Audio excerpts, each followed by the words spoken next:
બે વૈષ્ણવ સત્સંગ કરીને ઉઠ્યા અને કહ્યું કે આજે મને સત્સંગ કરીને બહુ આનંદ આવ્યો. ને જ્યાં બે વૈષ્ણવ ભગવદ વાર્તા કરીને ઉઠ્યા અને કહે આજે બહુ આનંદ આવ્યો, તો સમજી લેવાનું કે સત્સંગનું ફળ પોતે સ્વયં લઈ લીધું. સત્સંગનો આનંદ પોતે લઈ લીધો તો એ ખાલી વાણી વિલાસ કે ચર્ચા કહેવાય. પણ જ્યારે બે વૈષ્ણવ મળીને ભગવત ચર્ચા કરે અને આનંદ પ્રભુને મળે ત્યારે સાચા અર્થમાં એ સત્સંગ થયો કહેવાય. અને સત્સંગ કોને કહેવાય? આપણે બધા મળીને અને ભગવત વાર્તા કરીએ, ભગવત સ્વરૂપનું ચિંતન કરીએ, એ તો એક સત્સંગનું અંગ છે. પણ સત્સંગની મૂળ વ્યાખ્યા શું? ઘણી વાર મારા પ્રવચનોમાં કહેતો હોઉં કે એવા જીવો એક સ્થાન પર ભેગા મળે કે જે બધા જ જીવોની આસક્તિ કોઈ એક સ્વરૂપમાં હોય.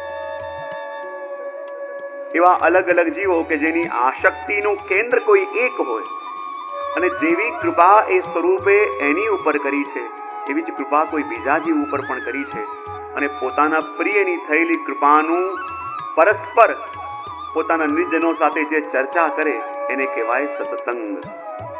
જ્યારે પ્રભુ વનમાં પધારતા અને બધી ગોપીઓ કોઈ એક સખીને ત્યાં ભેગી મળે અને ભેગી મળીને જ્યારે ચર્ચા કરે કે પ્રભુનો અનુભવ તને કેવો થયો, પ્રભુનો અનુભવ તને કેવો થયો, એ બધા જ ગોપીજનોની આસક્તિનું સ્વરૂપ એક પ્રભુ છે. જેવી કૃપા એ ગોપીજનો પર છે એવી જ કૃપા બીજા ગોપીજનો પણ છે. અને જ્યારે ગોપીજનો ભેગા મળીને પોતાના પ્રિયતમની ચર્ચા કરે છે તો કોઈ ગોપીની અંદર ઈર્ષ્યા પણ નથી કે એના ઉપર વિશેષ કૃપા છે, મારા ઉપર કૃપા ઓછી છે, એના ઉપર ઠાકોરજીનો અનુગ્રહ કંઈક વધારે છે, મારા પર ઓછો છે. જ્યારે ઠાકોરજી કોઈની ઉપર કૃપા કરે અને જ્યારે ગોપી જુએ કે પ્રભુએ એની ઉપર કૃપા કરી તો ઈર્ષ્યા ન કરે, એ પ્રસન્ન થાય. જો તો ખરા મારા પ્રભુ કેવા કૃપાલુ છે, જો તો ખરા કેવી સુંદર કૃપા કરે છે, અને જો એના ઉપર કૃપા કરી તો ચોક્કસ મારા ઉપર પણ પ્રભુ કૃપા કરશે.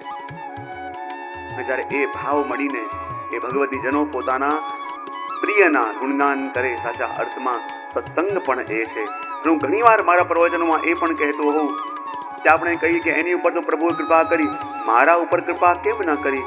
તો કૃપા કરવાનો ઢંગ પણ પ્રભુનો અલગ અલગ હોય. હમણાં જ ક્યાંક કહેતો હતો કે ક્યાંક બહાર ગયો અને કોઈ મને કહ્યું કે જે ઠાકોરજી તો દરેકની ઉપર સમાન કૃપા કરે છે ને, ભગવાન દરેકને ઇક્વલી લવ કરે છે ને. મેં કહું વાત બિલકુલ ખોટી છે. એને આઘાત લાગ્યો. આપ કહો છો ભગવાન દરેકને ઇક્વલી લવ નથી કરતા? મેં કહું નથી કરતા. બોલે કેમ? મેં તો એવું સાંભળ્યું છે, હમણાં સુધી એવું જ માનતા આવ્યા, એવું જ જાણતા આવ્યા. મેં કીધું ભગવાન કોઈને પણ ઇક્વલી લવ નથી કરતા, ભગવાન દરેકને યુનિકલી લવ કરે છે.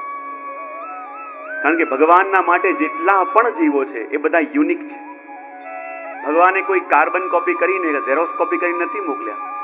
ભગવાને દરેકને કોઈ વિશિષ્ટ ભાવ લઈને, ભગવાને દરેકને કોઈ વિશિષ્ટ મનોરથ લઈને, ભગવાને દરેકને કોઈ વિશિષ્ટતા આપીને આ ભૂતલ પર મોકલ્યા છે. ને જેમ દરેક વ્યક્તિ વિશિષ્ટ, એમ એ જીવને સ્નેહ કરવાનો પ્રભુનો પ્રકાર પણ વિશિષ્ટ. તો જેવી રીતે એની ઉપર કૃપા થઈ એવી જ રીતે પ્રભુ આપણા ઉપર કૃપા કરે, એ બાંધછોડ ન ચાલે. તો આવો આજ વલ્લભાખ્યાનના માધ્યમથી આપણે આપણા પ્રભુને સુખ આપીએ. એમ ન માનતા કે આપણે આનંદ લઈ રહ્યા છીએ. એ ભાવ રાખજો કે જેટલું વલ્લભાખ્યાનનું ગાન આપણે કરીએ અને સુખ આપણા ઘરમાં બિરાજતા પ્રભુને આજે મળી રહ્યું છે.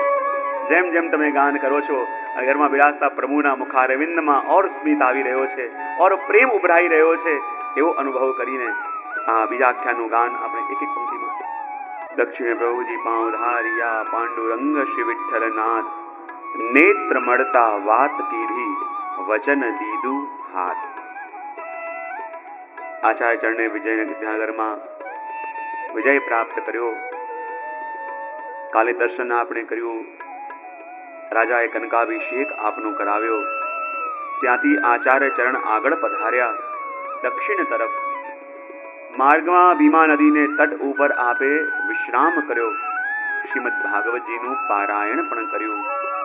સામે બિરાજતા હતા શ્રી વિઠ્ઠલનાથજી. અને જ્યાં વિઠ્ઠલનાથજી વિરાજમાન હતા અને જેટલી આતુરતા શ્રી વલ્લભના મનમાં આપના દર્શનની હતી, એટલી જ આતુરતા શ્રી વિઠ્ઠલનાથજીના હૃદયમાં શ્રી વલ્લભને મળવાની પણ હતી. અને જ્યાં શ્રી વલ્લભને પણ તાપ થયો, શ્રી વિઠ્ઠલનાથજીને પણ તાપ થયો, અને ત્યારે શ્રી મહાપ્રભુજી શ્રી વિઠ્ઠલનાથજીના દર્શન કરવા માટે આપના મંદિરમાં પધાર્યા. અને જ્યાં મંદિરમાં પધાર્યા ત્યાં શું થયું? ઠાકોરજીએ શ્રી મહાપ્રભુજીની ઓર દ્રષ્ટિ કરી, શ્રી વલ્લભે શ્રી વિઠ્ઠલનાથજીની ઓર દ્રષ્ટિ કરી. બંનેના નેત્ર મળ્યા. નેત્ર મળતાની સાથે ઘણું બધું કહેવાયું, ઘણું બધું સમજાયું, પણ ત્યાં ઉભેલા કોઈ સમજી ન શકે.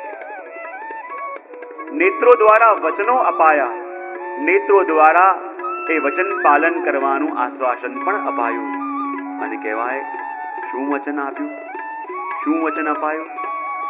અને કહેવાય કે જ્યારે વચન અપાયું તો એક પક્ષ તો એવો છે, એક મત તો એવો છે કે એ વખતે શ્રી વિઠ્ઠલનાથજીએ શ્રી મહાપ્રભુજીને કહ્યું કે જુઓ, આપ તો શ્રી વલ્લભ સ્વરૂપે આચાર્ય સ્વરૂપે વિચરણ કરી રહ્યા છો અને આજે આપ મારા દર્શન કરવા માટે પણ પધાર્યા છો, પણ આજે આપની પાસે કંઈક માંગવાનું મન થઈ રહ્યું છે.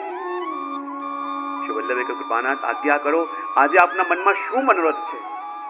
ત્યારે શ્રી વિઠ્ઠલનાથજીએ કહ્યું, એક મત એવો છે.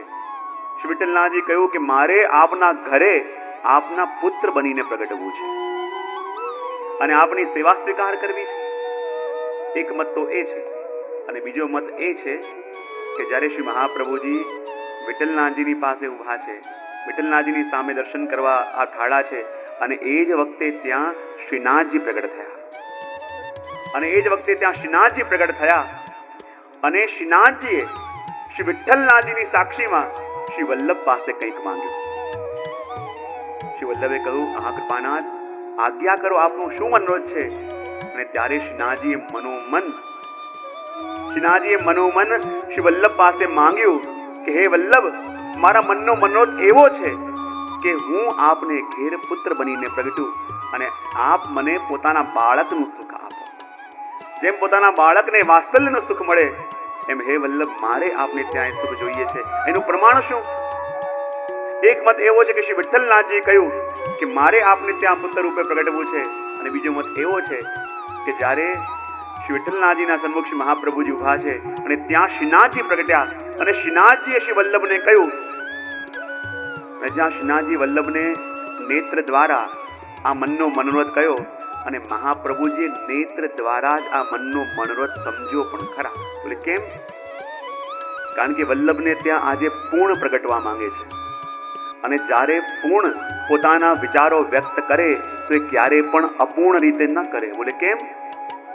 પોતાની વાત જ્યારે શ્રી વલ્લભને કરી તો વાણી દ્વારા નહીં પણ નેત્રો દ્વારા કરી. નેત્ર મળતા વાત દીધી. બોલે કેમ? કે પ્રેમની વાત ક્યારે પણ વાણીથી કરાય જ નહીં. અને પ્રભુએ જ્યારે આપણને વાણી આપી અને કહ્યું કે આ દુનિયાની વાત કરવી હોય તો વાણીનો ઉપયોગ કરજે, પણ જ્યારે સ્નેહની વાત કરવી હોય, જ્યારે પ્રેમની વાત કરવી હોય તો વાણીનો ઉપયોગ ન કરતો, માત્ર પોતાના પ્રેમની વાત પોતાના નેત્રોથી કરજે. અને જે વસ્તુ નેત્રોથી સમજી ન શકાતી હોય એના માટે જ વાણીનો ઉપયોગ કરજે. કારણ કે જુઓ તો ખરા, જે નેત્રોએ અનુભવ કર્યો છે અને વાણી દ્વારા એ વ્યક્ત કરો તો એવું ને એવું વ્યક્ત ન થઈ શકે કે જેવું આ નેત્રોએ જોયું છે. પણ કોઈ કહ્યું છે ને કે કેવું દુર્ભાગ્ય છે, જે દર્શન કરે છે કોણ છે? બોલે નેત્ર છે, પણ નેત્ર પાસે જીવહા નથી. અને વર્ણન કરે છે કોણ છે? બોલે જીવહા, પણ જીવહા પાસે નેત્ર નથી. તો જેણે દર્શન કર્યા એની પાસે જીવહા નથી, અને જે વર્ણન કરી રહી છે એની પાસે નેત્ર નથી. તો પ્રભુનું વર્ણન કેવી રીતે કરે? આ જીવવાની એક સીમા આવી જાય, અને જ્યારે પ્રેમનું આદાન પ્રદાન થાય, જ્યારે પ્રેમની અભિવ્યક્તિ થાય તો પોતાના નેત્રોથી થાય. હું ઘણી વાર મારા પ્રવચનોમાં એક્ઝામ્પલ આપતો કે બે મિત્ર વર્ષો પછી મળવાના હતા. વર્ષો પછી આજે બંને મળવાના હતા. નાના હતા, જોડે બેસતા, જોડે રમતા, જોડે પ્રસાદ લેતા, અને એક જતો રહ્યો વિદેશ. વર્ષો પછી ભેગા મળવાના હતા. બંને વિચાર કરે, આજે તો આને આ પૂછીશ, પેલું કહીશ, આટલા વર્ષોની બધી વસ્તુ ભેગી મળી છે, આજે તો એક મિનિટ માટે ખાલી નહીં બેસીશું, આખો દિવસ વાતો કરતા રહીશું.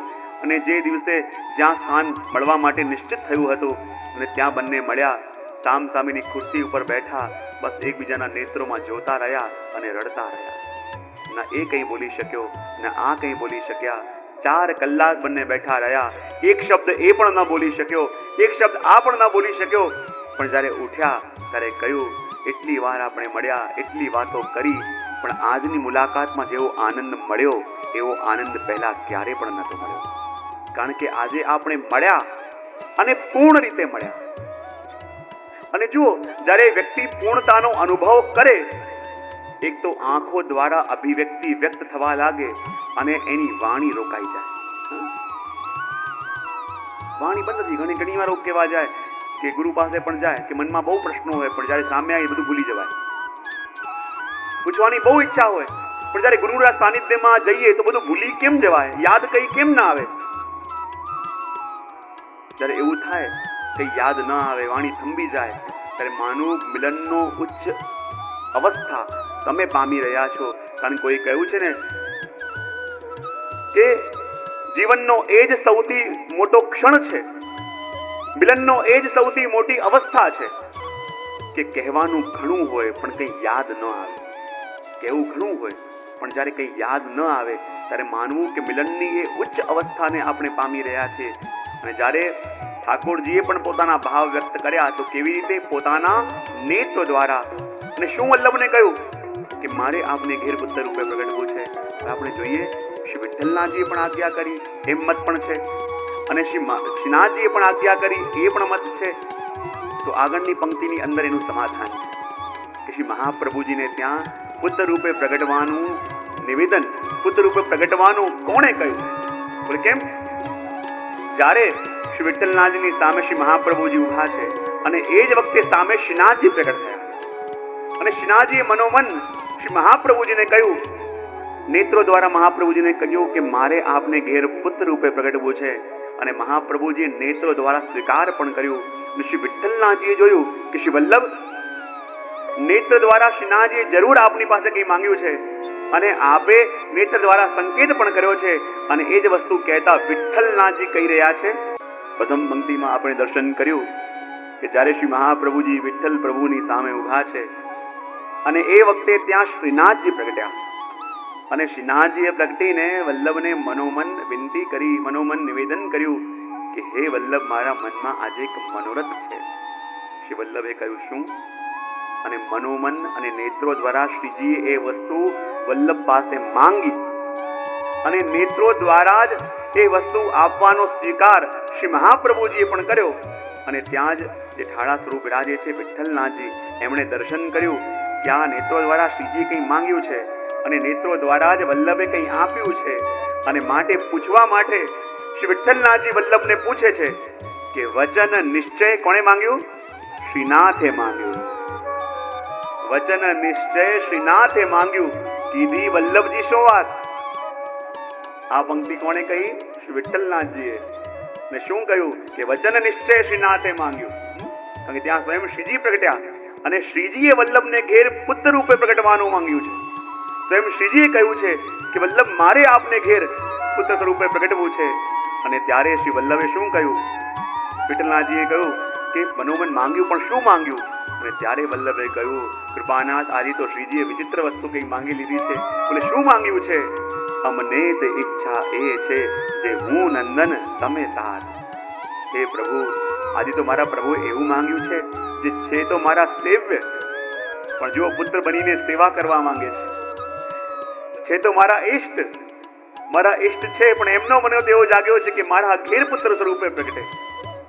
અને એ જ ભાવ આપે માંગ્યો અહીંયા કે અમને તે ઈચ્છા એ છે જે હું નંદન તમે તાત. કારણ કે શ્રી વલ્લભના ઘરમાં જેવો સુખ પ્રભુને મળે એવો સુખ ક્યાંય ના મળે. અને માટે તો ઠાકોરજી પણ કહે છે ને, મયા મોહે શ્રી વલ્લભ ગ્રહ ભાવે. ગયો મોહે શ્રી વલ્લભ ગ્રહ ભાવે. યશોદા મૈયાને કહે, મૈયા જો મને જેવું સુખ શ્રી વલ્લભના ઘરમાં મળે એવું સુખ બીજે ક્યાંય ના મળે. હું તો માખણ લેવા આવું અને આપ તો મને માખણ લેતા રોકો પણ છો, પણ શ્રી વલ્લભના ઘરમાં તો મને નિત્ય મંગલ ભોગમાં સુંદર સુંદર સામગ્રીઓ, અને એ પણ મનોહાર કરીને શ્રી વલ્લભની કાની આપીને, ભજભક્તોની કાની આપીને, અને જેવું સુખ મને શ્રી વલ્લભના ઘરમાં મળે, ઋતુ અનુસાર મારા વસ્ત્ર શિંગારનો પ્રકાર ક્રમ બદલાય. કારણ કે જે વિશિષ્ટતા શ્રી વલ્લભની રીતમાં છે, જે વિલક્ષણતા શ્રી વલ્લભના ઘરમાં છે, એ તો આપણને ક્યાં જોવા મળે. અને જેવા પ્રભુના સુખનો વિચાર આપણા માર્ગમાં છે. સતી પ્રસંગ આવતો રાજા માનસિંહ આવવાના હતા મથુરામાં. બધા મંદિરોમાં દર્શન કરવા જાઉં અને બધાને ખબર પડી રાજા માનસિંહ આવવાના છે. જેઠનો મહિનો, એવી ભયંકર ગરમી, ખબર પડી આટલા મોટા રાજા આવવાના છે અને ત્યાં ઠાકોરજીને કે આટલા મોટા રાજા દર્શન કરવા આવે છે. એટલી ગરમીની અંદર ભારે ભારે જરીના વસ્ત્રો, ખૂબ ભારે ભારે શિંગાર, અને જ્યાં માનસિંહ દર્શન કરવા આયા એને સુખ ન મળ્યું કે મને એટલી ગરમી લાગી રહી છે તો પ્રભુને કેટલો શ્રમ પડતો હશે. જે સ્થાન પર દર્શન કરવા ગયા એવી જ અવસ્થા જોઈ. આટલો ગરમીનો સમય, રાજા આવવાના છે એને બતાવવા માટે, એને સુખ મળે એટલા માટે. જ્યાં સામે વાળાના સુખનો વિચાર હોય પછી દર્શન ન કહેવાય, પ્રદર્શન થઈ જાય. ઘણી વાર વૈષ્ણવના દર્શન કરવા જઈએ હિંડોળામાં, ને એટલે શેના હિંડોળા છે? પેલા શાકભાજીના હિંડોળા છે. જ્યારે દર્શન કરીએ તો જ્યાં લોકો સામે ઉભા હોય ત્યાં શાકભાજી દેખાય, પણ ઠાકોર તરફ તો સુરંગી જ હોય.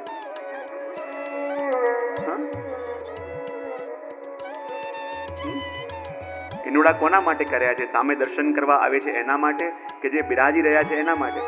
પણ અધિકતર આપણે શું કરતા હોઈએ? કઈ સામે ભરીએ પણ અંદર જે ભાગ ઠાકોરજીને દેખાય છે ત્યાં કઈ ભર્યું ના હોય. અને પછી એ પ્રકાર જો આવે પછી દર્શન ગૌણ થાય, પ્રદર્શન વધી જાય. તો અહીંયા ઠાકોરજીના સુખનો વિચાર નતો. બોલે આટલા મોટા રાજા આવે છે અને જોશે તો કેટલા રાજી થશે. અને ભારે ભારે શિંગાર અને ભારે ભારે જરીના વસ્ત્રો ધરાયા, અને રાજાને ક્યાંય સંતોષ ન થાય કે મને આટલો શ્રમ પડી રહ્યો છે તો પ્રભુને કેટલો પડતો હશે. આટલી જગ્યા ગયા, ક્યાંય મન ન માન્યું. વિચાર આવ્યો કોઈક સ્થાન તો એવું હોય જ્યાં જઈને મને આનંદ આવે. કોઈ કહ્યું કે આપ ગોપાલપુર જાઓ, ત્યાં શ્રીજી બિરાજે છે. અને જ્યાં દર્શન કરવા માટે ગોપાલપુર ગયા, શ્રીનાથજીના મંદિરમાં ગયા, શું જોયું? કૃષ્ણકાલ છે અને સુંદર કલીના શિંગાર ઠાકોરજી ધારણ કર્યા છે, ફુવારા ઉડી રહ્યા છે, સુંદર કીર્તન થઈ રહ્યા છે. અને જ્યાં દર્શન કર્યા એટલો સંતોષ થયો કે આટલી જગ્યા ગયો, ક્યાંય આનંદ ન મળ્યો. પણ જ્યારે શ્રીજીની સન્મુખ આવ્યો તો એક વસ્તુની ખાતરી તો થઈ કે ઠાકોરજી ક્યાંક બિરાજે છે, શ્રી વલ્લભના ઘરમાં બિરાજે છે, સુખથી બિરાજે છે. એ પ્રમાણ એમને મળ્યું. એટલા માટે તો પ્રભુ કહે રહ્યો મોય શ્રી વલ્લભ ગ્રહ ભાવે. અને એટલા માટે તો વિચાર આવ્યો કે મારે તો એ સુખ લેવા માટે, એ બાલ લીલાનું સુખ લેવા માટે શ્રી વલ્લભના ઘરમાં પ્રાગટ્ય લેવું છે. અને એ પ્રાગટ્ય લેવા માટે આપ સ્વયં શ્રી મહાપ્રભુજીને ત્યાં પુત્ર સ્વરૂપે પ્રગટવા માટે તૈયાર થયા, વિનંતી કરી. અને જો ગોપાલદાસજીને તો એવો આનંદ આવી ગયો, અને આનંદમાં કે મારા પ્રભુ પ્રગટવાના છે. સ્વયં પ્રભુ આજે મારા ગુરુ સ્વરૂપે, મારા આશક્તિના સ્વરૂપે પ્રગટવાના છે. એ વર્ણન કરતાની સાથે ગોપાલદાસજીને એટલો આવેશ આવી ગયો કે આગળ 17મી પંક્તિની અંદર ગોપાલદાસજી કહેવા